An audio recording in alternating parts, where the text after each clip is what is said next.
रितिका अपने केबिन में काम कर रही थी। तभी जीत आता है और उसे कुछ पॉइंट समझाने लगता है। तभी उसका कॉल आता है। वो फ़ोन निकाल रहा था। तभी उसका पर्स भी गिर जाता है। उसका इस पर ध्यान नहीं जाता है। रितिका जब यह देखती है तो वो उसका पर्स उठाने लगती है।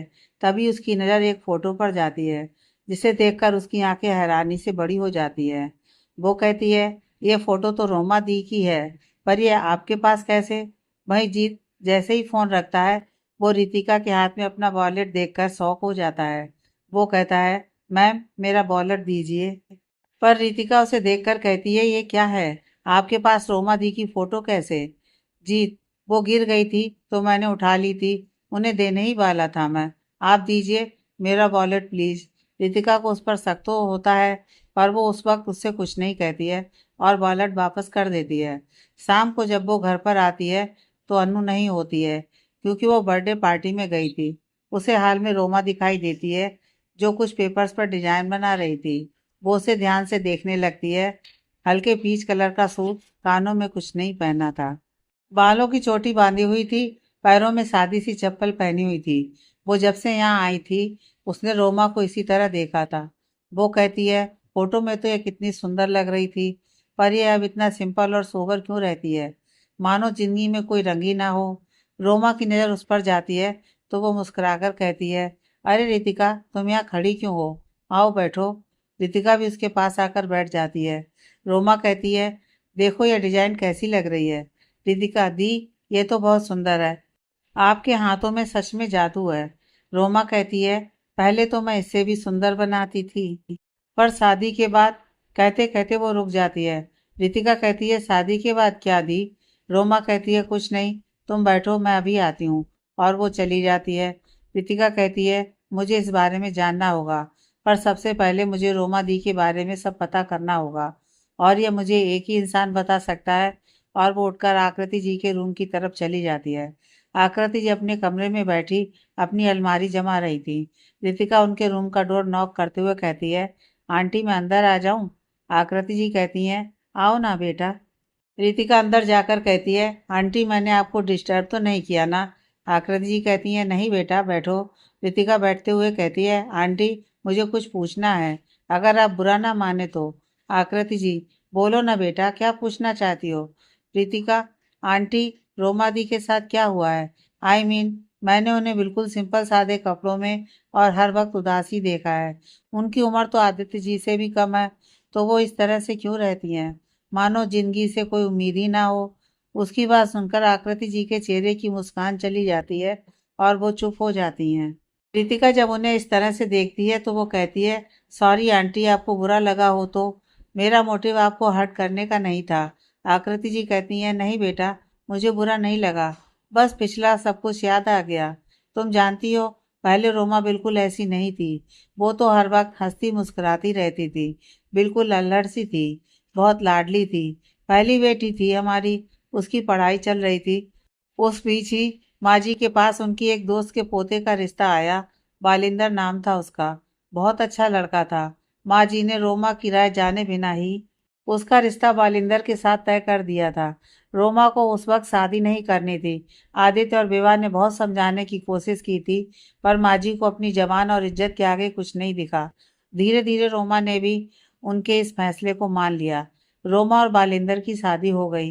रोमा शादी के बाद खुश थी, पर कहते हैं, भाग्य का लिखा कोई नहीं टाल सकता। इसी तरह हमारी रोमा की शादीशुदा जिंदगी को भी नजर लग गई। उस वक्त विवाह की मौत हुए 1 साल ही हुआ था। हमारा आदित्य संभला भी नहीं था कि एक दिन खबर आई कि बालिंदर की कार एक्सीडेंट में मौत हो गई है। हम सब वहां पहुंचे तो देखा सबका हाल बहुत बुरा था। हमारी रोमा तो जैसे सुन्न थी, ना कुछ सुनाई दे रहा था ना दिखाई।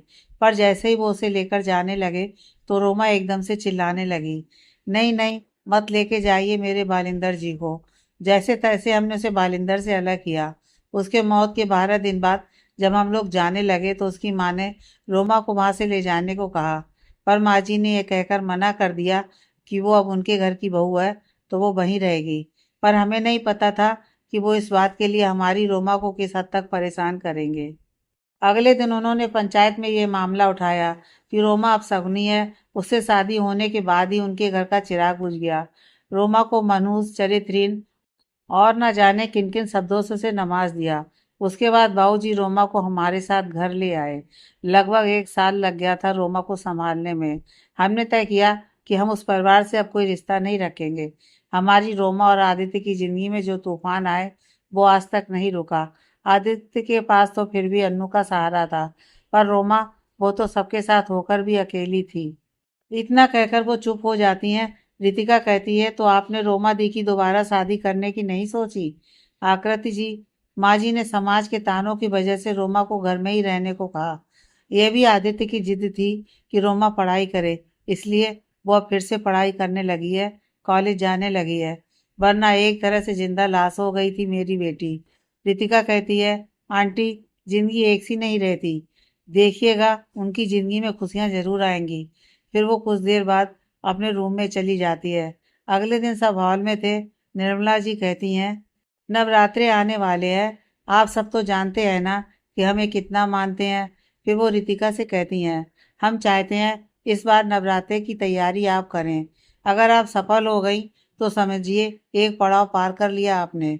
रितिका, पर मैंने ये किया नहीं है, मुझे ज़्यादा नहीं पता। निर्मला जी, आकृति समझा देगी आपको, पर काम आपको खुद ही करना होगा। रितिका जी, दादी जी। फिर वो और आदित्य ऑफिस के लिए निकल जाते हैं। अगले दिन नवरात्रों की तैयारी शुरू होती है। रितिका के लिए ये सब बिल्कुल नया था। उसने कभी ये सब लंदन में नहीं किया था, तो उसे ये सब करने में खुशी भी हो रही थी और डर भी लग रहा था। खुशी इसलिए क्योंकि उसने पहले ये सब नहीं किया था, तो उसे पूजा की हर विधि की तैयारी करना अच्छा लग रहा था। डर इसलिए लग रहा था क्योंकि उसके ऊपर एक बहुत ही बड़ी जिम्मेदारी थी। रितिका आकृति जी से पूछती है, माँ जी सॉरी, आंटी मैं कह रही थी कि आप सब नवरात्रे रखते हैं, क्या मेरा मतलब है घर के सब लोग ये व्रत रखते हैं? आकृति जी उसके सर पर हाथ फेरते हुए कहती हैं, हाँ बेटा, केवल माँ, पापा और अनिका ये व्रत नहीं रखती है, बाकी तो सब ये व्रत रखते हैं। रितिका, मैं भी ये व्रत रख सकती हूँ क्या? आकृति जी, बेटा तुमने ये व्रत कभी नहीं किए होंगे, तुम नहीं रख पाओगी। उसके ऊपर तुम इतने काम भी तो करोगी। रितिका, मैं रख लूंगी आंटी, बस आप मुझे बता दीजिए कैसे रखते हैं। आकृति जी, ठीक है, पर एक शर्त पर। तुम मुझे आंटी नहीं माँ कहोगी, मुझे अच्छा लगेगा। यह सुनकर रितिका की आंखों में नमी आ जाती है, जिसे देखकर आकृति जी परेशान होते हुए कहती हैं, क्या हुआ बेटा, मेरी बात बुरी लगी क्या? रितिका, नहीं, वो बस मुझे अपनी माँ की याद आ गई। आकृति, अच्छा, बहुत दिन हो गए होंगे, मिली भी नहीं होगी ना? रितिका, वो तो एक ऐसी जगह है जहाँ मैं उनसे कभी मिल नहीं सकती। आकृति जी, मतलब क्या वो? रितिका कहती है, जब 4 साल की थी तब उनकी डेथ हो गई थी। तब से लेकर आज तक किसी को देखकर माँ के एहसास या अपनेपन का एहसास नहीं हुआ। पर जब भी आपसे मिलती हूँ ना, एक अपनापन महसूस होता है, जैसे मेरी माँ मेरे साथ हो। आकृति जी कहती हैं, तो क्या मैं तुम्हारी माँ नहीं हूँ? आज से तुम मुझे माँ कहोगी, समझी, वरना कान खींचूंगी तुम्हारे। रितिका उनके गले लगते हुए कहती है, थैंक यू माँ। भाई सीढ़ियों पर खड़ा आदित्य जब ये देखता है तो कहता है, सबको अपना बना लेती है ये लड़की। फिर वो ऑफिस के लिए निकल जाता है। आज नवरात्रे का पहला दिन था। रितिका सब काम अच्छे से चेक कर रही थी, क्योंकि वो नहीं चाहती थी कि कोई भी कमी रहे। थोड़ी देर बाद सब मूर्ति लेकर आते हैं। रितिका और आकृति जी उनका श्रृंगार करने लगते हैं। रोमा भी जा रही थी कि निर्मला जी उसे धीरे से कहती हैं, रुको रोमा, तुम पूजा कर लो, पर इन सब कामों में तुम हाथ मत बटाओ। रोमा यह सुनकर पीछे हट जाती है। उसे बुरा तो बहुत लगता है, पर उसे आदत हो गई थी। अक्सर निर्मला जी उसे बहुत से पूजा के कामों से दूर कर देती थी। माता रानी का श्रृंगार होने के बाद पूजा शुरू होती है। निर्मला और हरमन जी पूजा शुरू करते हैं। उसके बाद आकृति जी और सरमन जी ये पूजा करते हैं। फिर अर्निका और कुलदीप जी पूजा करते हैं। आदित्य अन्नू के साथ पूजा करने लगता है। तभी अन्नू कहती है, ओ पापा, आप मम्मा को तो भूल गए। और वो रितिका का हाथ पकड़कर उसे आदित्य के साथ खड़ा कर देती है और कहती है, चलो पापा, आप पूजा करते हैं। आदित्य भी रितिका के साथ पूजा करने लगता है। रितिका मन में कहती है, माँ, मैं आपसे सिर्फ एक ही कामना करती हूँ कि मैं आने वाली हर परीक्षा, हर चुनौती का सामना अच्छे से कर पाऊँ, और 1 महीने के बाद मैं आदित्य जी की पत्नी के रूप में इस घर में रहूं। आदित्य मन में कहता है, माँ, मेरे लिए मेरी अनु और मेरा परिवार ही सब कुछ है, उन्हें हमेशा खुश रखिएगा और रितिका जी की जिंदगी में कोई परेशानी ना हो, वो बहुत अच्छी है। उसके बाद रोमा और निशिका भी पूजा करती हैं। पूजा होने के बाद निर्मला जी कहती हैं, रितिका, यह अखंड दिया हर वक्त जलता रहना चाहिए, यह बुझना नहीं चाहिए। रितिका, जी दादी जी। फिर सब अपने अपने काम में लग जाते हैं। रोमा भी जा ही रही थी कि रितिका उसे रोककर कहती है, दी, वो मुझे आपसे कुछ पूछना था। रोमा, बोलो रितिका, क्या पूछना था। रितिका, दी, वो आपकी कोई फोटो खोई है क्या? मेरा मतलब है कि कहीं गिर गई हो। रोमा सोचते हुए कहती है, नहीं, मेरी फोटोज मेरे पास ही हैं, और अभी इतने वक्त से तो मैंने फोटो खिंचवाई ही नहीं है। रितिका, ओके दी। फिर वो रूम में जाती है। वो अपने बेड पर बैठते हुए कहती है, मतलब जीत जी ने मुझसे झूठ बोला, पर क्यों? हो ना हो कुछ तो छिपा हुआ है। थोड़ी देर बाद वो नीचे जाकर आकृति जी से कहती है, माँ, मैं थोड़ी देर ऑफिस हो आऊँ? एक्चुअली मुझे थोड़ा सा काम है। आकृति जी, बेटा तुम आराम से जाओ, मैं यहाँ हूँ। रितिका कहती है, थैंक यू माँ, और वो ऑफिस के लिए निकल जाती है। वहां जाकर वो जीत को अपने केबिन में बुलाकर कहती है, मिस्टर जीत, मुझे आपसे कुछ पूछना है। जीत कहता है, यस मैम, पूछिए। रितिका कहती है, रोमा दी की फोटो कहाँ गिरी थी? यह सुनते ही जीत कहता है, वो कुछ वक्त पहले कॉलेज गई थी मेरे साथ, तब गिरी थी। रितिका खड़े होकर कहती है, लाइए, मैं दे दूंगी उन्हें। जीत ये सुनकर हैरानी और परेशानी से रितिका को देखने लगता है। रितिका कहती है, दीजिए, मैं दे दूंगी उन्हें।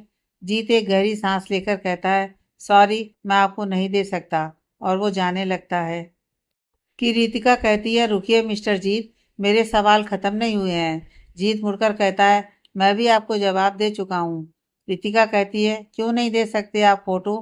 किसी लड़की की फोटो से बिना बताए अपने पास रखना सही नहीं है, या कोई और रीजन है जो आप बता नहीं रहे हैं? जीत कुछ नहीं कहता है तो रितिका कहती है, मैं सच जानना चाहती हूँ कि क्या आपके दिल में रोमा दी के लिए कुछ है या नहीं। जीत उसकी तरफ देखता है और कहता है, प्यार करता हूँ उनसे, अभी से नहीं, पिछले 6 सालों से।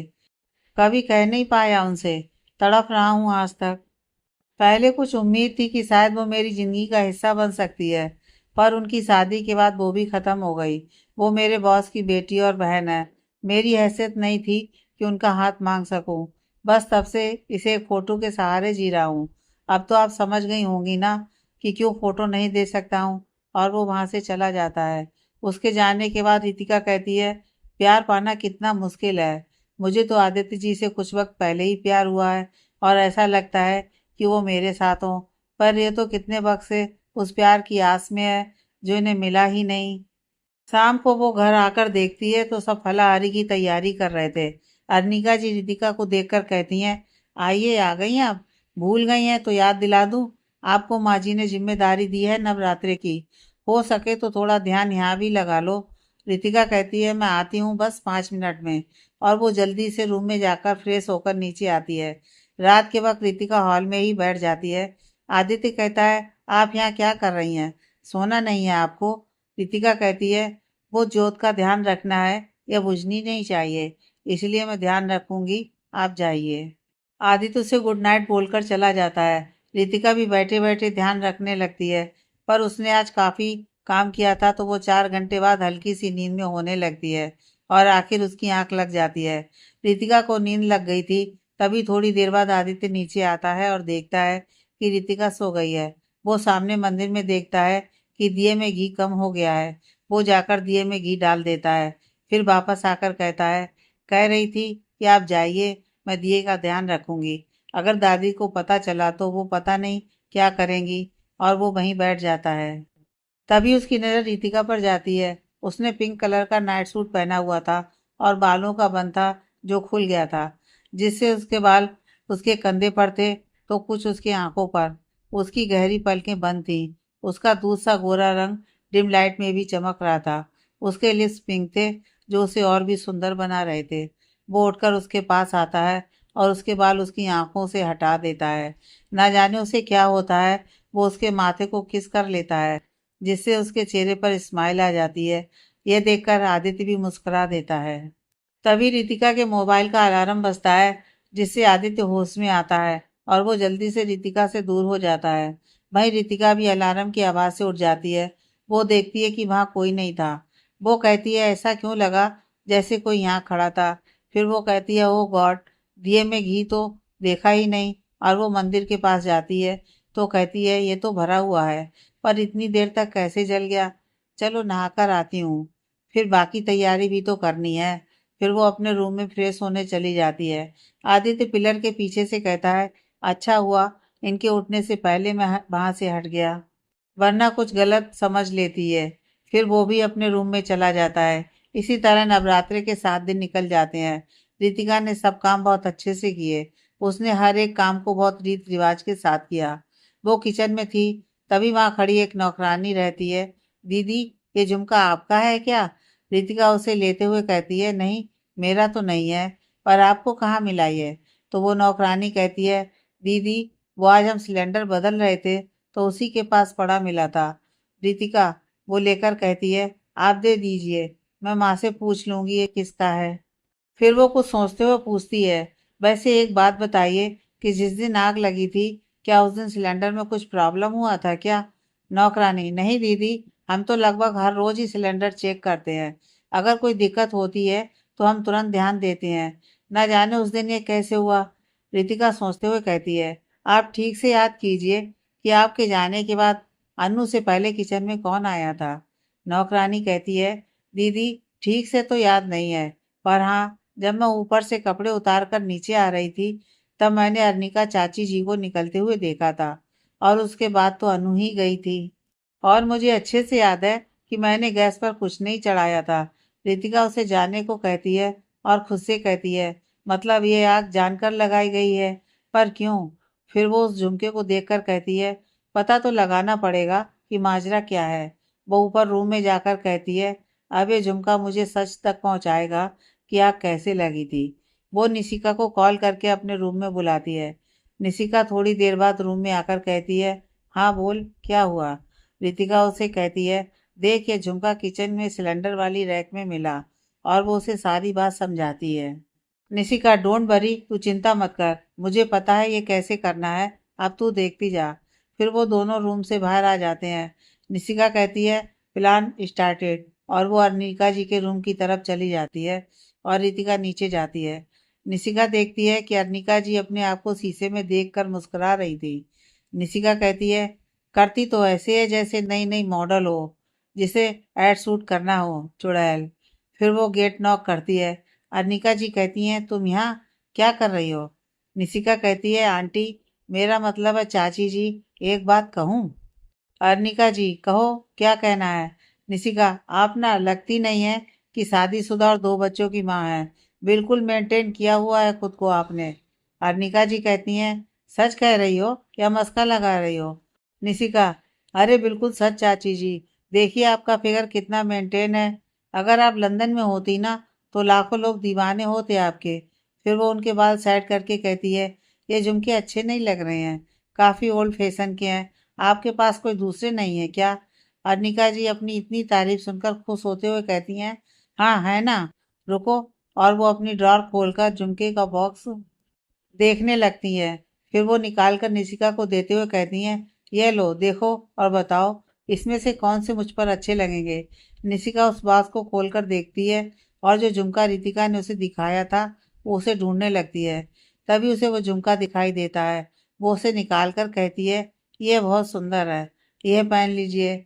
अनिका जी, ये नहीं पहन सकती, उसका एक कहीं खो गया है, बहुत ढूंढा पर मिला ही नहीं, मेरे पसंदीदा झुमका है ये। निशिका इसे जल्दी से अपनी जेब में छुपा लेती है और एक सेट निकाल कर कहती है, ये पहन लीजिए, अच्छे हैं। अब मैं भी चलती हूँ, मुझे भूख लगी है। और वो भी जल्दी से वहां से निकल जाती है। अनिका जी कंधे उचकाकर कहती हैं, पागल लड़की।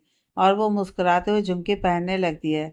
निशिका रितिका के पास जाकर कहती है, रिट्स, तेरा शक बिल्कुल सही था, ये झुमका उन्हीं का है। और वो दूसरे झुमके का पेयर उसके हाथ में दे देती है। रितिका को यह सुनकर बहुत गुस्सा आता है। वो कहती है, उनकी हिम्मत कैसे हुई ये ऊंची हरकत करने की। मैं उनकी छोटी मोटी बातें इग्नोर कर सकती हूँ, पर यह नहीं। उनकी वजह से मेरी अन्नू की जान पर बन आई थी, उन्हें इसका जवाब देना पड़ेगा। और वो उनके रूम की तरफ चली जाती है। निशिका भी उसके पीछे जाती है, क्योंकि वो जानती थी कि रितिका को गुस्सा आता नहीं है, लेकिन अगर आता है तो सामने वाले का हाल वो खराब कर देती है। रितिका अनिका जी के रूम में जाकर उनको अपनी तरफ घुमाते हुए कहती है, हिम्मत कैसे हुई आपकी इस तरह की घटिया हरकत करने की। वहीं अनिका जी भी रितिका के इस व्यवहार से दंग रह गई थी। वो कहती हैं, ये क्या तरीका है बात करने का रितिका, भूल गई हो कि तुमसे बड़ी हूँ। रितिका कहती है, जैसी हरकत आपने की है ना, उसके बाद तो मुझे ना जाने क्या कर देना चाहिए।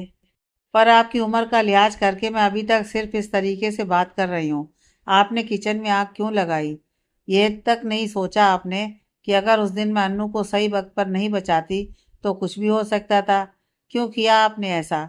अनिका जी रितिका की बात सुनकर घबरा जाती हैं, पर वो अपनी घबराहट उसके सामने नहीं दिखाती हैं। वो कहती है, ये क्या बोले जा रही हो तुम? मैं ऐसा क्यों करूँगी? आग वो भी अपने घर में? ये इल्जाम लगाने की तुम्हारी हिम्मत कैसे हुई? रितिका अपनी जेब से झुमका निकाल कर दिखाते हुए कहती है, याद है ये आपको? ये आपका ही तो है ना? उस दिन किचन में जब सिलेंडर लीक किया था तब ये वहीं गिर गया था। याद आया कुछ? अनिका जी वो झुमका देखकर डर जाती हैं, क्योंकि उसने ध्यान ही नहीं दिया था कि उसका झुमका किचन में ही गिर गया था। उसे लगा था कि सफाई वगैरह में ही खो गया होगा, इसलिए उन्होंने इसका ध्यान नहीं दिया। वो कहती हैं, वो ये गिर गया होगा, इसमें कौन सी बड़ी बात है? इसका मतलब ये नहीं कि मैंने आग लगाई थी। कुछ भी मत बोलो तुम। और क्या सबूत है तुम्हारे पास कि ये मैंने किया है? रितिका कहती है, मुझे आपके झूठ की सफाई देने की कोई ज़रूरत नहीं है, पर फिर भी मैं आपको बता देती हूँ। जब आग लगी थी उस दिन दोनों काम करने वाली मेड्स वहाँ थी नहीं, क्योंकि शोभा दीदी तो दादी के पास थी और माया तो ऊपर छत पर कपड़े सुखा रही थी। उसने खुद आपको किचन में देखा था और उसके बाद तो अन्नू ही गई थी। तो अब बताइए आग कैसे लगी होगी? अनिका जी समझ गई थी कि रितिका सच पता करके आई है। वो हाथ बांध करके कहती हैं, हाँ मैंने ही वो आग लगाई है। फिर वो एक टेढ़ी सी मुस्कान के साथ कहती हैं, पर एक बात तुमने गलत कही। आग मैंने अन्नू या इस परिवार के किसी सदस्य के लिए नहीं लगाई थी, यह तो मैंने तुम्हारे लिए लगाई थी। रितिका और निशिका दोनों उसकी बात सुनकर हैरान हो जाती हैं। निशिका कहती है, आपने ऐसा क्यों किया आंटी? रितिका ने तो आपको कभी परेशान नहीं किया है, तो आप क्यों उसके पीछे पड़ी हैं? अनिका जी कहती हैं, मैं पीछे पड़ी हूँ या ये मेरे पीछे पड़ी है? जब से आई है मेरे बने बनाए खेल पर पानी फिर गया है। कितनी कोशिश की मैंने तुम्हें इस घर से बाहर निकालने की। डांस में तुम्हारी ड्रेस खराब की ताकि तुम खुद ही शर्म से चली जाओ, पर वहाँ आदित्य ने तुम्हें बचा लिया। फिर वो आग लगाई ताकि तुम्हारा किस्सा ही खत्म हो जाए, और वो भी होने ही वाला था कि आदित्य ने तुम्हें वहां भी बचा लिया। फिर वो रितिका की तरफ देखकर कहती हैं, तुम जो सपना लिए घूम रही हो ना, वो मैं कभी पूरा नहीं होने दूंगी। इस घर की बहू और आदित्य की पत्नी तुम कभी नहीं बन पाओगी, क्योंकि मैं कभी ऐसा नहीं होने दूंगी। निशिका कुछ कहती उससे पहले ही रितिका उसे रोक देती है। रितिका अनिका जी के सामने खड़े होकर कहती है, आपकी दुश्मनी मुझसे है ना, तो ठीक है, अब ये लड़ाई आपके और मेरे बीच होगी। अगर आपने अन्नू, आदित्य या इस परिवार के किसी भी सदस्य को इस लड़ाई का हिस्सा बनाया तो मुझसे बुरा कोई नहीं होगा।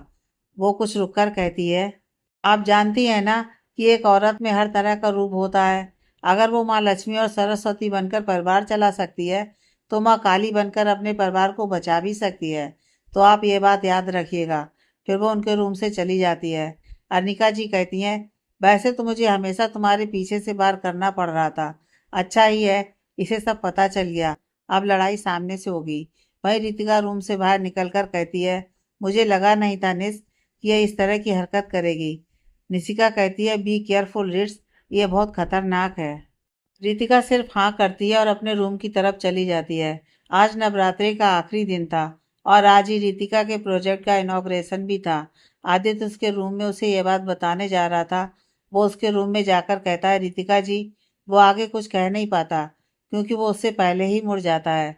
दरअसल रितिका चेंज करके आ गई थी, पर उसकी कुर्ती की डोरी नहीं बंधी हुई थी। उसकी पीठ आदित्य की तरफ थी। वो कोशिश कर रही थी, पर वो बार बार खुल रही थी। वहीं रितिका भी उसकी आवाज़ सुनकर मुड़कर देखती है तो वो भी हड़बड़ाकर कहती है, आप यहाँ, कुछ काम था? आदित्य कहता है, था तो, पर आप पहले अच्छे से चेंज कर लीजिए। और आप बच्ची हैं क्या? इतना भी ध्यान नहीं है कि गेट खुला हुआ है। ये तो मैं था, अगर कोई और होता तो? रितिका कहती है कि मैं ध्यान रखूंगी। फिर वो कहती है, आप एक काम कर देंगे मेरा? आदित्य, हाँ बोलिए। रितिका, आप निशिका या रोमा धीमे से किसी को बुला देंगे? एक्चुअली ये डोरी नहीं बंध रही है और मेरा हाथ भी नहीं जा रहा है। आदित्य, रोमा तो माँ के साथ है और आपकी दोस्त जिम में है। रितिका कहती है, तो आप कर दीजिए, मुझे लेट हो रहा है। नहीं तो मैं नीचे से किसी को बुला लेती। प्लीज मना मत कीजिए। आदित्य एक गहरी सांस लेकर कहता है, पीछे मुड़िए। रितिका धीरे से पीछे मुड़ जाती है। आदित्य उसके पास आकर आंखें दूसरी तरफ कर लेता है और उसकी डोरी बांधने लगता है। फिर वो कहता है, एक बात पूछूं आपसे? रितिका कहती है, जी पूछिए। आदित्य, आप मुझे अपने पास आने की इजाजत दे रही हैं, खुद को छूने की भी इजाजत दे रही हैं। हूं तो एक आदमी ही मैं।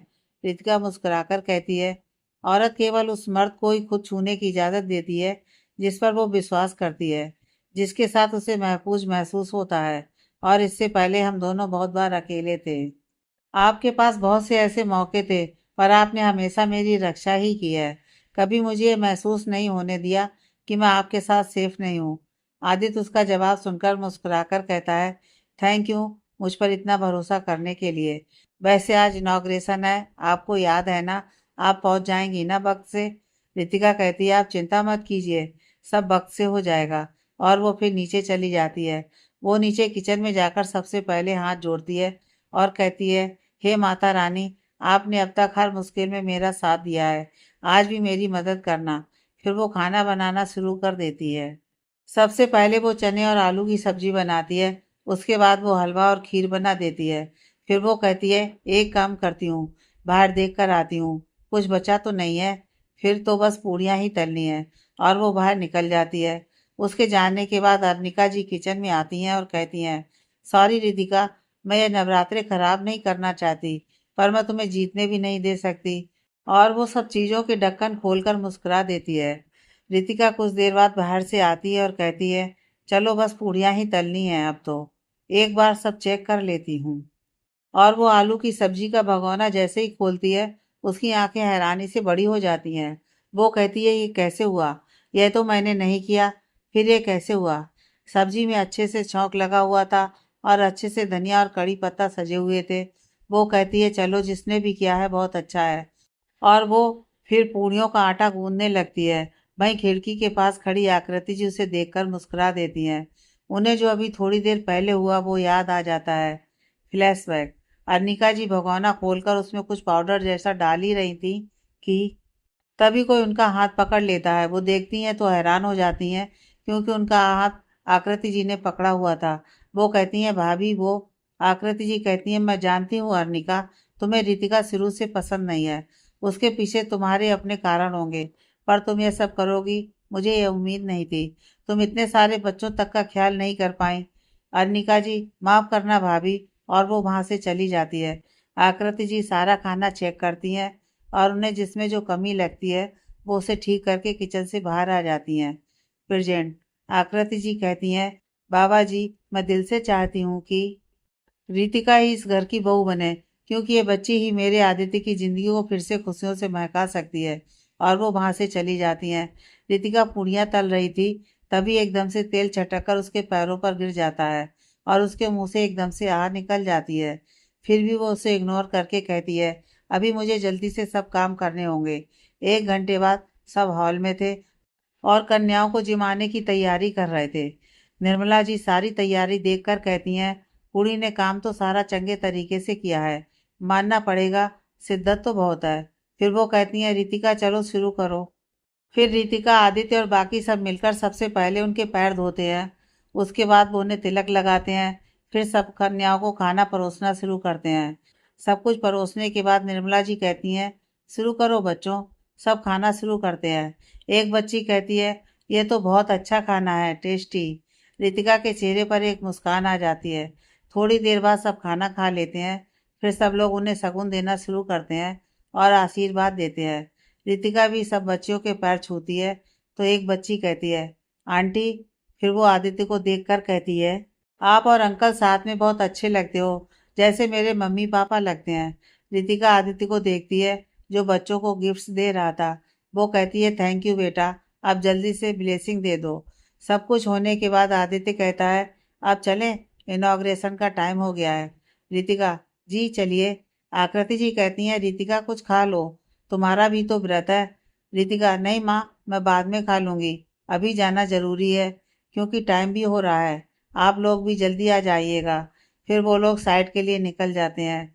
रितिका और आदित्य कार में थे। रितिका खुश होकर कहती है, आदित्य जी कितना मजा आता है ना इस सब में। आदित्य, हाँ, हम लोग तो हर साल करते हैं, पर आपने इस साल ये पहली बार किया है ना, इसलिए एक्साइटिंग लग रहा है। तभी उसकी नज़र रितिका के पैरों पर जाती है, जिस पर फफोले हो गए थे। वो चिंता से कहता है, रितिका जी, आपके पैरों में ये फफोले कैसे हो गए। रितिका अपना पैर देखती है और कहती है, अरे, वो सुबह पूड़ियाँ तल रही थी ना, तब तेल के छींटे आ गए थे। आदित्य कार के साइड से ऑइंटमेंट निकालकर रितिका को कहता है, लाइए दिखाइए। रितिका कहती है, इट्स ओके, ठीक है, ये इतना भी नहीं लगा है, और दीजिए मैं खुद लगा लेती हूँ। वो अभी कह ही रही थी कि आदित्य उसका पैर लेकर अपने घुटनों पर रखता है और उस पर ऑइंटमेंट लगा देता है। रितिका को जब उसकी छुअन अपने पैरों पर महसूस होती है तो वो अपनी आंखें बंद कर लेती है। उसे यह मीठी सी सिहरन बहुत अच्छी लग रही थी। आदित्य कहता है, हो गया, आप अपना ध्यान रखिए। फिर वो लोग साइड पर पहुंचकर सबसे बात करने में बिजी हो जाते हैं। इसी तरह साइड का इनॉग्रेशन भी हो जाता है। रात में आदित्य अपने रूम में बैठा था। वो विवाह की फोटो देखकर उसे टेबल पर रख देता है और आंखें बंद करके सर ग्राउंड से लगा लेता है। तभी उसकी आंखों के सामने रितिका का मुस्कुराता हुआ चेहरा आ जाता है। वो आंखें खोलकर कहता है, नहीं, मैं उनके बारे में कैसे सोच सकता हूँ। मैं तो विवाह से प्यार करता हूँ ना। पर यह बात भी है कि मैं उनके बारे में सोचने से खुद को रोक नहीं पाता हूँ। फिर वो खिड़की के पास जाकर खड़ा हो जाता है और कहता है, क्या यह सही है। यह तो विवाह के साथ गलत होगा ना। रितिका जी बहुत अच्छी हैं। क्या वो मुझे डिजर्व करती हैं। नहीं, वो मुझसे एक बहुत बेहतर जीवन साथी डिजर्व करती हैं। और वो आकर बेड पर लेट जाता है। रितिका रोमा के रूम की तरफ जा रही थी। वो कहती है, क्या दी से इस बारे में बात करना सही होगा, पर मुझे करना होगा। वो रोमा के कमरे तक पहुंची ही थी कि तभी वो रुक जाती है। वो देखती है कि रोमा वायलेट कलर का सूट पहने, कानों में झुमके और हाथों में चूड़ियां पहने खुद को आईने में देख रही थी। रितिका अंदर जाकर कहती है, दी, आप तो बहुत सुंदर लग रही हैं। रोमा उसकी आवाज़ सुनकर एकदम से घबरा जाती है और सबसे पहले दरवाज़ा बंद करती है और कहती है, रितिका, तुमने तो मुझे डरा दिया। रितिका कहती है, क्या हुआ दी, और क्यों, इतनी सुंदर लगती हैं इस लिबास में, आप ऐसे क्यों नहीं रहती। रोमा दर्द भरी मुस्कान के साथ कहती है, विधवा की जिंदगी में रंग नहीं होते हैं। मेरी जिंदगी में ये भी रंग नहीं है। बस इसलिए इस कमरे में ही अपने आप को खुश कर लेती हूँ। ये कपड़े, ये झुमके, ये चूड़ियाँ बहुत पसंद थी मुझे, पर अब तो ये सब मेरी जिंदगी में कभी नहीं आएगा। रितिका रोमा का हाथ अपने हाथ में लेकर कहती है, दी, जिंदगी में हर रंग होता है। हम पर निर्भर करता है कि हम अपनी जिंदगी में कौन सा रंग भरना चाहते हैं। दी, खुशी कई बार हमारे आसपास होती है, पर हम उसे ढूंढ नहीं पाते।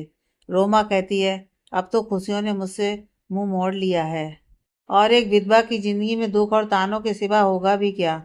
रितिका, दी, अगर मैं कहूँ कि कोई ऐसा इंसान आज भी है जो आपकी जिंदगी में प्यार और खुशियों के रंग भरना चाहता है, तो आप मेरी बात मानोगी। रोमा हैरानी से कहती है, ये क्या कह रही हो तुम, किसकी बात कर रही हो तुम। रितिका एक गहरी सांस लेकर कहती है, जीत जी की। रोमा रितिका के हाथ से अपना हाथ हटा देती है और कहती है, ये सब क्या बोल रही हो, जानती भी हो तुम। जीत जी, मैं उनके बारे में उस नज़र से सोच भी नहीं सकती हूँ, और ये बात अगर किसी को पता चला तो जानती हो तुम क्या होगा। कितनी बेइज्जती होगी मेरे और मेरे परिवार की। पहले ही मेरे कारण उन्हें बहुत कुछ सहना पड़ा है। और जीत जी, वो क्यों मुझसे प्यार करेंगे। उन्हें एक बहुत अच्छी लड़की मिल सकती है ना, ना कि मुझ जैसी कोई विधवा। रितिका उसे अपनी तरफ घुमाकर कहती है, दी, मैं जानती हूँ कि मैं क्या बोल रही हूँ और क्यों बोल रही हूँ, और आप कब तक अपनी ज़िंदगी इसी तरह निकालेंगी। हर इंसान को जीवन में एक वक्त के बाद किसी न किसी की ज़रूरत होती है, जो उसे प्यार करे, उसकी केयर करे, उसे समझे। जीत जी की आंखों में मैंने आपके लिए सच्चे प्यार की तड़प देखी है। शायद आपने भी देखी है, पर आप मानना नहीं चाहती हैं। सबको खुश रहने का हक है, तो आपको क्यों नहीं। रोमा कहती है, तुम जाओ, मुझे कुछ देर अकेले रहना है। रितिका कहती है, ठीक है, अभी तो मैं जा रही हूँ, पर आपको ज़रूर एहसास होगा कि आप भी उनके लिए वो एहसास रखती हैं जो वो आपके लिए रखते हैं। और वो उसके रूम से बाहर आ जाती है। उसके जाने के बाद रोमा ड्रॉर से जीत के दिए हुए झुमके निकालती है और उसे सीने से लगाकर रोने लगती है और कहती है, क्या करूं मैं, कैसे कहूँ कि आपके लिए वही एहसास मैं महसूस करने लगी हूँ जो आप मेरे लिए करते हैं। वही रितिका भी रूम से बाहर आकर कहती है, ये इतना आसान नहीं है, पर कोई ना, मैं भी हार नहीं मानूंगी। अब टाइम है प्लान बी का। और वो वहां से चली जाती है। अगले दिन रोमा रूम में अपने डिजाइन बना रही थी, तभी उसे एक फोन आता है। वो उठाकर जैसे ही कुछ बोलने वाली होती है, तभी सामने से कुछ कहा जाता है, जिसे सुनकर रोमा के हाथ से फोन छूटकर नीचे गिर जाता है। रोमा ने जैसे ही फोन उठाया, सामने से आवाज आई, रोमा दी, मैं रितिका बोल रही हूँ। जीत जी का एक्सीडेंट हो गया है, आप जल्दी से रोमान रोड आ जाइए। और वो फोन काट देती है। रोमा जैसे ही सुनती है, उसकी आंखें शौक से बड़ी हो जाती हैं और उसका फोन भी उसके हाथ से छूट जाता है। वो कहती है, जीत, नहीं। और वो जल्दी से रूम से बाहर चली जाती है। अनिका जिसे बाहर जाते हुए देखती हैं तो कहती हैं, इसके भी रंग रंग बदल गए हैं। और वो वहां से चली जाती हैं। रोमा जल्दी से कैब करके रोमान रोड के लिए निकल जाती है। वो वहां पहुंचती है तो उसे एक आदमी उसकी तरफ पीट किए हुए दिखाई देता है। वो भागते हुए जाती है और हाँफते हुए कहती है, जीत, जीत कहाँ हैं आप? उसकी आवाज़ सुनकर वो आदमी उसकी तरफ पलटता है। रोमा की आंखों में आंसू थे। वो एकदम से उस आदमी के गले लग जाती है और कहती है, आप ठीक है ना? फिर वो उससे अलग होकर उसके चेहरे को छूते हुए कहती है, आप ठीक है ना जीत? आपको चोट नहीं लगी ना? आप ठीक है ना? भाई जीत रोमा को यहाँ देखकर हैरान था। वो कहता है, मैं ठीक हूँ रोमा जी, आप यहाँ? और फिर वो आंसू पोंछते हुए कहता है, आप रो क्यों रही हैं? रोमा कहती है, आपका एक्सीडेंट। यह सुनकर जीत कहता है, आपसे किसने कहा कि मेरा एक्सीडेंट हो गया है? मैं बिल्कुल ठीक हूँ। इवन मैं तो यहाँ एक क्लाइंट का वेट कर रहा था। इतनी देर हो गई पर वो आया ही नहीं, तो मैं बस जाने ही वाला था। रोमा कहती है, तो फिर रितिका ने ये क्यों कहा कि आपका एक्सीडेंट हो गया है? क्योंकि आप अपनी फीलिंग्स को मानने से डरती हैं दी। यह सुनकर दोनों सामने देखते हैं जहाँ रितिका खड़ी थी। वो कहती है, दी, कब तक आप अपनी फीलिंग्स को दबा कर रखेंगी? जीत कहता है, मैं समझा नहीं।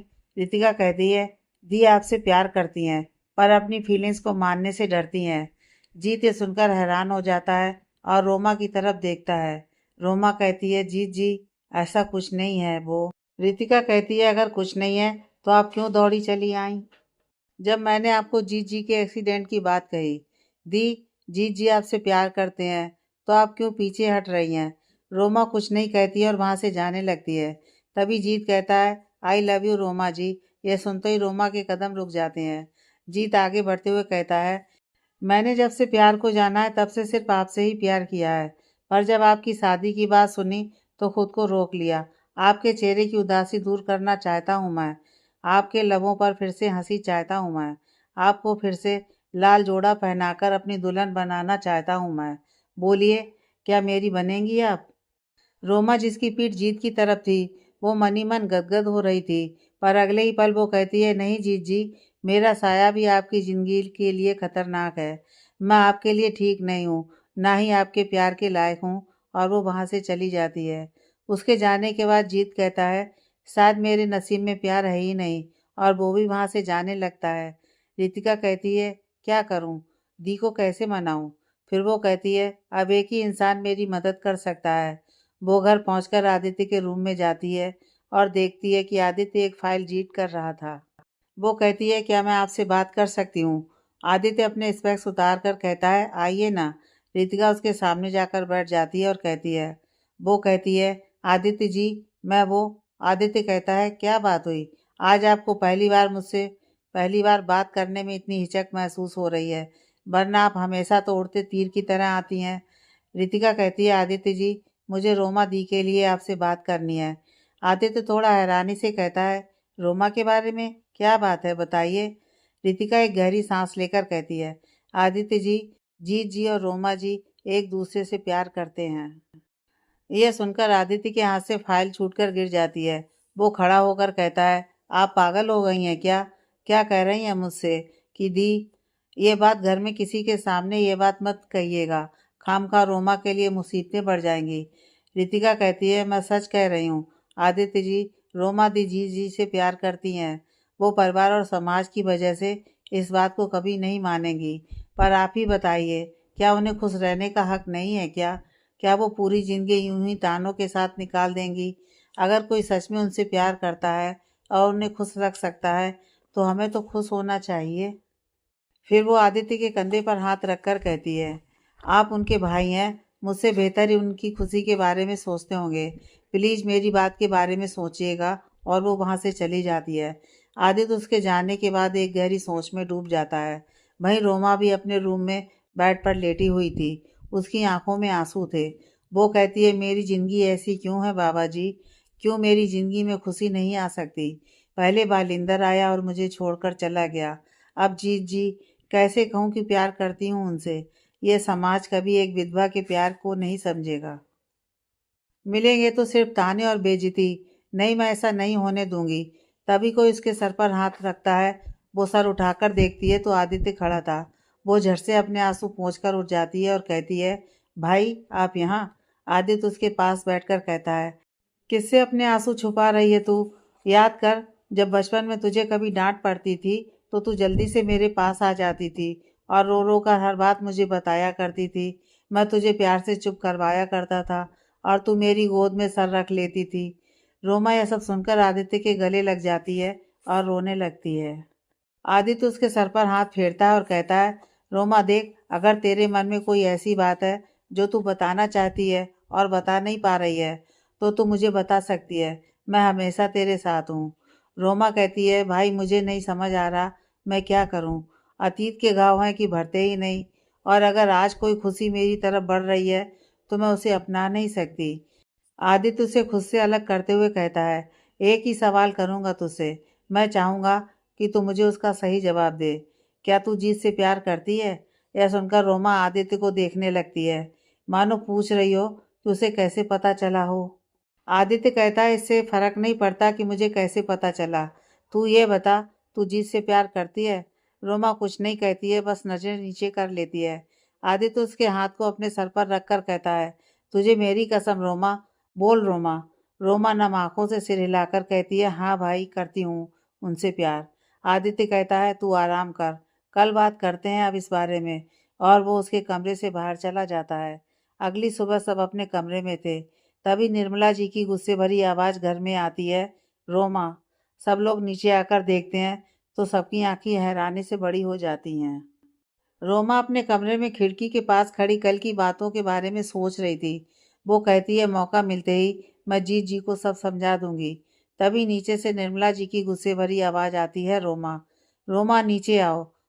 रोमा उनकी इतनी गुस्से भरी आवाज़ सुनकर एक टाइम के लिए रोमा भी डर जाती है। वो कहती है, हे भगवान, दादी इतना गुस्से में क्यों है? और वो अपने कमरे से निकल जाती है। भाई सब लोग भी उनकी आवाज़ सुनकर नीचे आते हैं तो उनकी आंखें हैरानी से बड़ी हो जाती हैं, क्योंकि नीचे रोमा के ससुराल वाले खड़े थे। उन्हें देखकर रोमा हैरान हो जाती है। भाई निर्मला जी रोमा को देखकर गुस्से से उसकी तरफ बढ़ती हैं। कोई कुछ कहता उससे पहले ही चटाक की आवाज़ आती है। सब लोग ये देखकर शौक थे, क्योंकि यह चाटा रोमा को पड़ा था जो निर्मला जी ने मारा था। निर्मला जी गुस्से से रोमा की बाँह पकड़कर कहती हैं, शर्म लिहाज सब बेच दिया है इस रोमा ने। इतनी घटिया हरकत की उम्मीद मुझे अपनी इस घर की लड़की से कभी नहीं थी। अरे पति को मरे कुछ साल क्या हुए, खुद को तुम आज़ाद पंछी समझने लगी हो। एक पराये लड़के की बाहों में कैसे थी तुम? जरा भी अपने विधवा होने का ख्याल नहीं आया तुम्हें? रोमा ये सब सुनकर आंसू भरी आंखों से निर्मला जी को कहती है, दादी ये आप क्या कह रही हैं? मैंने ऐसा कुछ। वो आगे कुछ कहती, तभी बालिंदर की दादी कहती हैं, हाँ आप कहोगी ये झूठ बोल रहे हैं तो ये ले तेरी सच्चाई का सबूत। और वो कुछ फोटो उसकी तरफ फेंकती हैं। रोमा वो फोटोज देखती है जिसमें वो और जीत गले लगे हुए थे। देखने से ऐसा लग रहा था कि वो दोनों एक दूसरे के बेहद करीब हो। बालिंदर की माँ कहती हैं, अरे जब इतनी जवानी फूट रही है तो किसी ऐसी जगह जहाँ जहाँ तेरा ये नाटक बिना किसी रोक टोक के पूरा हो। मेरे बालिंदर की विधवा होने का जो ये दाग है ना तेरे ऊपर, वो उतर जाएगा। उसका नाम भी तेरे साथ लेना गवारा नहीं है हमें अब। तभी एक आवाज़ आती है, संभाल कर आंटी जी, वरना मुझे अच्छे से लोगों को उनकी औकात याद दिलानी आती है। सब देखते हैं तो आदित्य खड़ा था और उसके पीछे रितिका थी। आदित्य आगे बढ़कर कहता है, बहुत बोल लिया आपने और बहुत बकवास सुन ली हम लोगों ने। रोमा कैसी है और क्या है हम लोग अच्छे से जानते हैं। आप लोगों की राय की ज़रूरत नहीं है हमें। बालिंदर का बड़ा भाई जो उसके चाचा का बेटा था वो कहता है, ओए आदित्य तमीज में रह, देख नहीं रहा सामने एक औरत खड़ी है? रितिका कहती है, ये तब याद नहीं आया जब आप रोमा दी के लिए बोल रहे थे? तो वो लड़का कहता है, आप कौन है और होती कौन है हमें समझाने वाली? रितिका हाथ बांध कर कहती है, कोई फर्क नहीं पड़ता मैं कौन हूँ, और रही बात आपको समझाने की, तो मुझे लगता नहीं है कि आप उस लायक हैं। निहायती बदतमीज हैं आप। वो लड़का रितिका की तरफ बढ़ने वाला था कि आदित्य उसके सीने पर हाथ रखकर उसे रोक लेता है और कहता है, दूर रहे, वरना खड़े रहने लायक नहीं छोड़ूंगा। और अगर इनकी तरफ या मेरे परिवार की तरफ किसी भी सदस्य की तरफ बढ़ा ना, तो यहीं समाधि बना दूंगा। आदित्य की धमकी सुनकर वहां खड़े सब लोगों में से किसी की भी हिम्मत नहीं होती है कि कोई कुछ कहे। आदित्य निर्मला जी की तरफ बढ़कर कहता है, दादी, रोमा हमारी बेटी है। हम उससे ज़्यादा किसी पर विश्वास कैसे कर सकते हैं? भूल गए आप लोग कि किस तरह से इन्होंने हमारी रोमा पर गंदे गंदे इल्ज़ाम लगाए थे? हमारे परिवार को न जाने क्या क्या कहा था, और आप इन लोगों की बात पर विश्वास करके रोमा पर इल्ज़ाम लगा रही हैं। निर्मला जी कहती हैं, अगर सिर्फ सुनने की बात होती तो शायद कुछ नहीं कहती, पर क्या ये तस्वीरें भी झूठी हैं?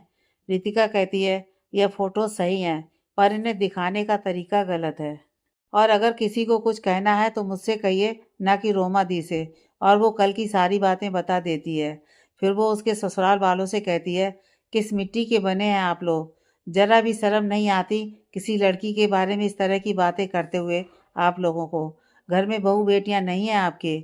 बालिंदर की माँ कहती हैं, तुम नहीं जानती हो कुछ भी, इसलिए इतनी बड़ी बड़ी बातें करना तुम्हें आसान लग रहा है। इसकी वजह से हमने हमारा बेटा खोया है। हमारे जिगर का टुकड़ा था वो। इसके कदम हमारे बेटे की ज़िंदगी में पड़े और उसकी ज़िंदगी ही उससे छिन गई। इसके लिए हम इसे कभी माफ़ नहीं करेंगे। रितिका कहती है, आंटी, मैं आपका दुख समझती हूँ। आपने अपना बेटा खोया है, पर दी ने भी तो अपना पति खोया है। पर इसका मतलब ये तो नहीं है ना कि अगर हम दुखी हैं तो हम दूसरों को दुख दें। ये तो सही नहीं है ना। आप खुद सोचिए, जो आप लोग कर रहे हैं, क्या इससे बालिंदर जी को कभी खुशी मिली होगी? यह सब सुनकर बालिंदर की माँ सर नीचे कर लेती हैं। रितिका निर्मला जी की तरफ बढ़कर कहती है, और आप दादी, दी को सबसे ज़्यादा ज़रूरत अपने परिवार की है, और अगर हम लोग ही उन्हें गलत समझेंगे तो सोचिए उन पर क्या बीत रही होगी। ये कहाँ लिखा है कि अगर कोई हमारी ज़िंदगी से चला जाता है तो हमारी ज़िंदगी को वहीं रुकना होता है? दादी, जो हुआ वो बेहद दुखद है, पर क्या इसकी सज़ा दी को देना सही है? उनकी उम्र ही क्या है? क्या वो पूरी ज़िंदगी अकेले निकालेंगी? अगर कोई उनसे सच में प्यार करता है और अगर दी भी उनके साथ अपनी ज़िंदगी बिताना चाहती हैं, तो इसमें क्या बुराई है? निर्मला जी कहती हैं, कहना बहुत आसान होता है, पर हम किस किस को जवाब देंगे? लोग क्या कहेंगे कि पति को मरे? वो आगे कुछ कहती तभी रितिका कहती है, और अगर यह परिस्थिति रोमा दी के साथ ना होकर बालिंदर जी के साथ होती, तब भी यही होता जो आज हो रहा है? नहीं ना। अगर उनकी जगह रोमा दी को कुछ होता तो बालिंदर जी अकेले होते तो क्या उनके परिवार वाले उनकी शादी नहीं करवाते, उन्हें आगे बढ़ने को नहीं कहते? तो ये फर्क क्यों? क्यों रोमा दी खुशियाँ डिजर्व नहीं करती? यह सुनकर किसी के मुंह से कोई जवाब नहीं निकलता है। सब लोगों को आज शर्मिंदगी महसूस हो रही थी। रोमा के ससुराल वाले आगे आकर कहते हैं, हमें माफ़ कर देना रोमा। यह सुनकर रोमा पल के ऊपर करके उन्हें देखती है। वो आगे कहते हैं, हम बेटे के मौत के दुख में इस कदर दुखी थे कि दुखी तो तुम भी होगी। बालिंदर की माँ कहती हैं, हमने जो किया है हम उसे तो नहीं बदल सकते हैं, पर एक वादा करते हैं, आपसे तुम्हारी ज़िंदगी में हम कभी भी दखल नहीं देंगे। फिर वो उसके सर पर हाथ रखकर कहते हैं, हमेशा खुश रहो और अपनी ज़िंदगी में आगे बढ़ो। और वो लोग वहाँ से चले जाते हैं। निर्मला जी भी अपने रूम में चली जाती हैं। रितिका रोमा को कहती है, सॉरी दी, मेरी वजह से। रोमा कहती है, नहीं रितिका, तुम्हारी वजह से कुछ भी नहीं हुआ, यह सब किस्मत का खेल है। और वो अपने कमरे में चली जाती है। इसी तरह रात हो जाती है। हरमन जी को किसी काम से गए थे। जब उन्हें इस बात का पता चलता है तो वो भी हैरान और परेशान हो जाते हैं। वो स्टडी में थे तभी गेट नॉक होता है। वो कहते हैं, आ जाओ अंदर। रितिका अंदर आकर कहती है, दादू, मुझे आपसे कुछ बात करनी थी। हरमन जी कहते हैं, जानता हूँ तुम रोमा के बारे में बात करने आई हो। रितिका कहती है, दादू, जीत बहुत अच्छा लड़का है। आप लोग उसे कितने वक्त से जानते हैं? वो हमारी रोमा से बहुत प्यार करते हैं और उसे हमेशा खुश रखेंगे। मैंने उनकी आंखों में रोमा दी के लिए प्यार देखा है। प्लीज़ दादू, एक बार आप इस बारे में सोचिए। हरमन जी, रितिका बेटा, हमें आप पर विश्वास है, पर हमें कुछ वक्त चाहिए। अभी आप जाइए और सो जाइए। रितिका कहती है ठीक है दार जी, और रितिका अपने रूम में चली जाती है। अगली सुबह हरमन जी ने सबको हॉल में बुलाया था। वो कहते हैं हमने किसी को बुलाया है, हम लोग चाहते हैं कि आप सब यहीं बैठे। सब उनकी बात सुनकर सब सोच में पड़ जाते हैं। कुछ देर बाद गेट से एक आदमी अंदर आता है। सब गेट की तरफ देखकर हैरान हो जाते हैं। हरमन जी कहते हैं आइए जीत, बैठिए। जीत आकर हरमन जी के पास वाले सोफे पर बैठ जाता है। हरमन जी कहते हैं जीत, हम जानते हैं कि तुम रोमा से प्यार करते हो, पर हमारे मन में कुछ सवाल हैं जिनके जवाब हम तुमसे जानना चाहते हैं। जीत कहता है जी दार जी, पूछिए। हरमन जी, तुम जानते हो कि रोमा एक विधवा है। तुम्हारे परिवार को इससे कोई परेशानी नहीं होगी अगर तुम रोमा को अपनी ज़िंदगी में लाना चाहो तो। जीत कहता है मैंने अपने घर पर रोमा जी के बारे में पहले ही सब बता दिया है, उन्हें कोई परेशानी नहीं है। वो लोग खुले दिल से रोमा जी को स्वीकार करने के लिए तैयार हैं। हरमन जी कहते हैं कहना बहुत आसान होता है, कल वो अगर समाज रोमा को विधवा के ताने देगा तो कहीं तुम उसका साथ तो नहीं छोड़ दोगे। जीत मुस्कुराकर कहता है मैंने सिर्फ रोमा जी से प्यार किया है। उनकी जिंदगी में पहले क्या था और कैसा था, मुझे उससे कोई फर्क नहीं पड़ता है। रोमा जी का हाथ मैं इस जन्म तो क्या, अगले जन्म भी पकड़ कर रखूंगा। आप विश्वास रखें, मेरा प्यार किसी के तानों या बातों का मोहताज नहीं है। उसकी बातें सुनकर सब खुश हो जाते हैं। हरमन जी कहते हैं अभी हमने अपना फैसला नहीं सुनाया है। फिर वो उठकर जीत के पास आते हैं और उसे देखने लगते हैं। जीत को थोड़ा डर भी लग रहा था। तभी हरमन जी जीत को गले लगा लेते हैं।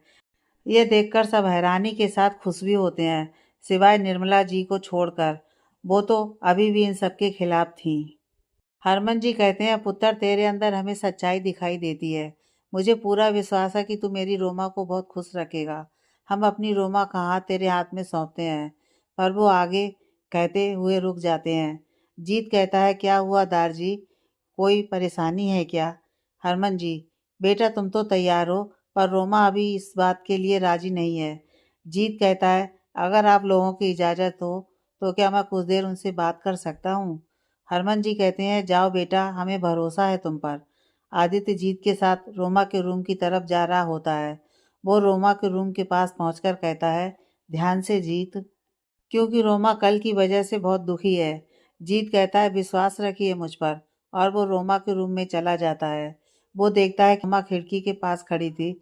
उसे यह भी एहसास नहीं था कि उसके रूम में कोई आ चुका है।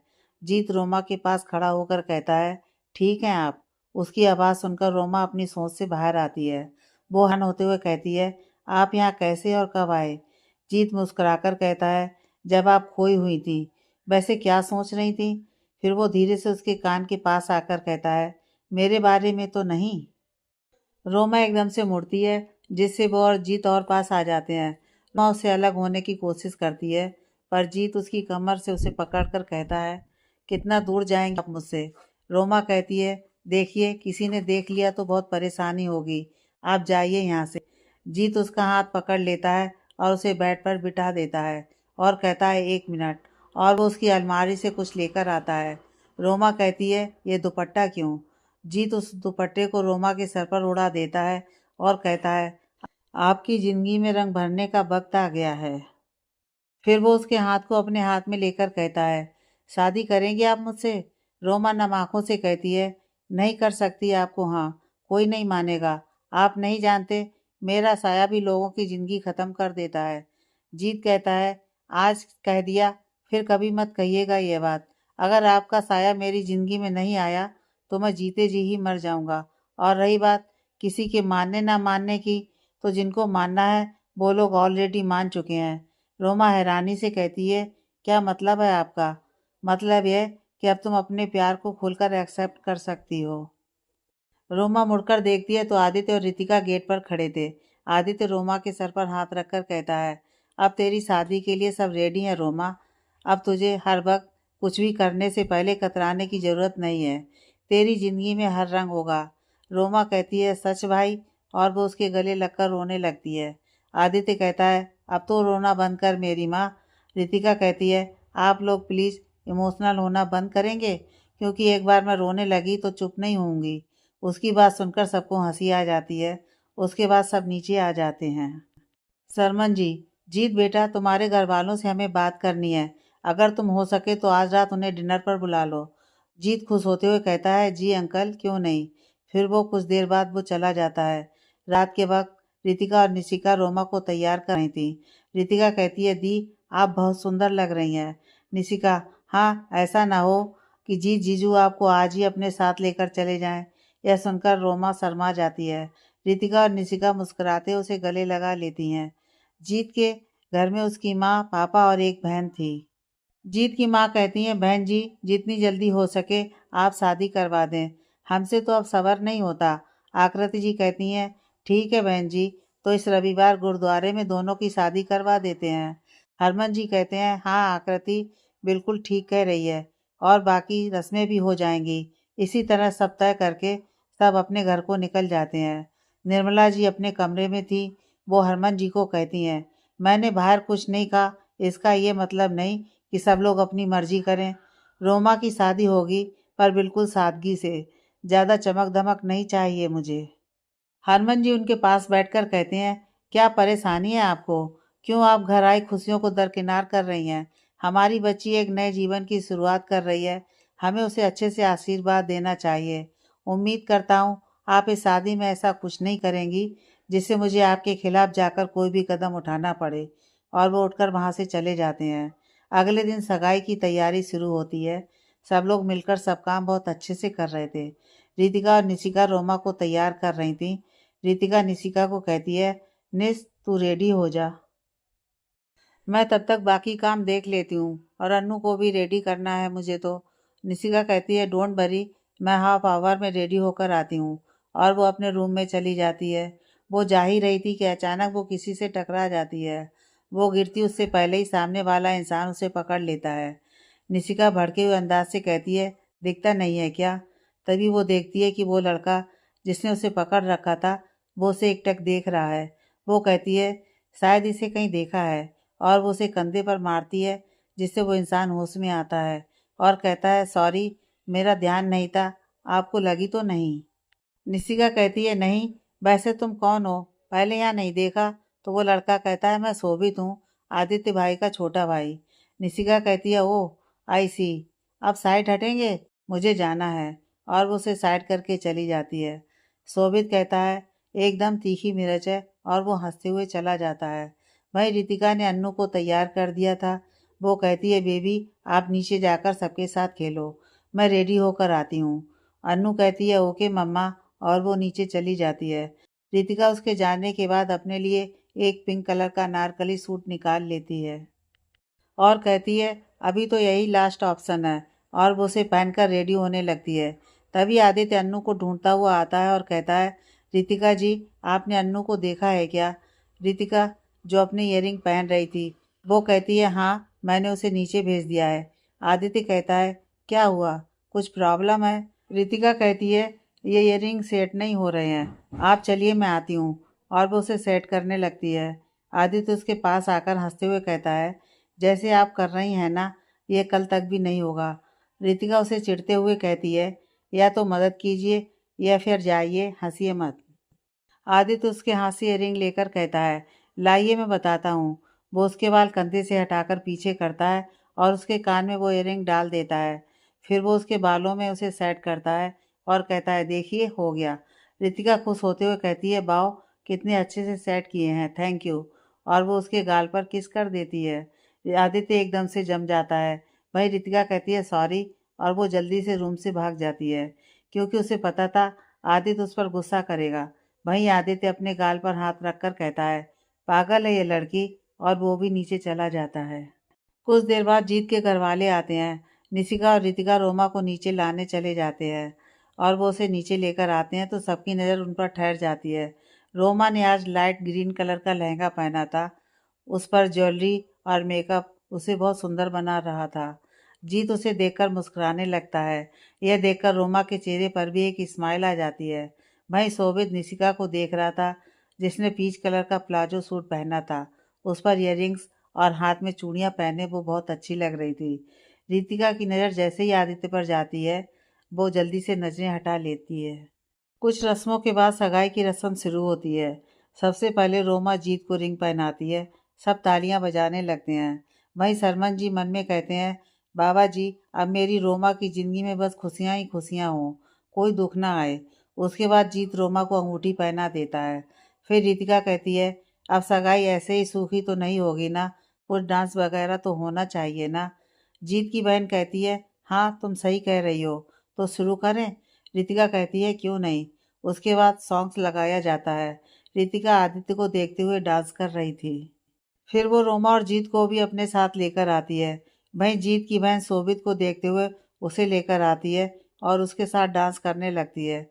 इसी के साथ सब लोग साथ में डांस करने लगते हैं और हंसी खुशी सगाई का प्रोग्राम खत्म होता है। आगे की कहानी नेक्स्ट पार्ट में।